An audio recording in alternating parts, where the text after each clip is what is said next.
Hey everyone, it's Jessica Edwards in Wilmington, North Carolina. So I want to talk about terminating a contract, and that is not something that anybody wants to talk about in real estate. You know, it sucks for the seller because they've lost their contract and their buyer, and it also stinks for the buyer because, you know, they were excited about purchasing a home that for one reason or another did not work out. I get often asked about terminating a contract, or have had questions about that. And just had a conversation with somebody about this recently, and it's different in every state. So in the state of North Carolina, you know, we have something called a due diligence period, and the offer to purchase in the state of North Carolina is actually heavily in favor of the buyer. So during that due diligence period, the buyer can walk for any reason or no reason at all, and all they lose is their due diligence fee. The earnest money doesn't come into play until after that. So in different states, contracts are set up differently to where it may not be as easy, if you will, for the buyer to walk.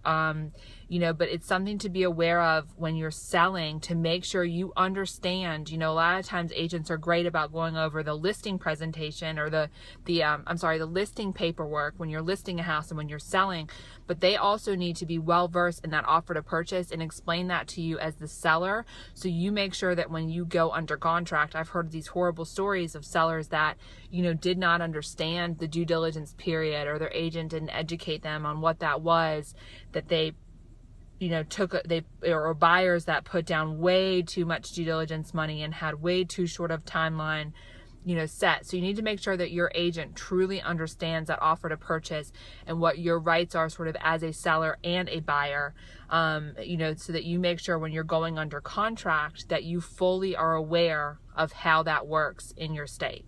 So just something to think about, especially when you're selling, to make sure you truly understand that offer to purchase and how that works, and what happens if the buyer walks away, you know, what you get out of that, and vice versa. So anyways, these are my thoughts. If you have any questions or comments, please feel free to email me. And of course, you can always check us out at thecarolinas.finest.com. Thanks so much for listening.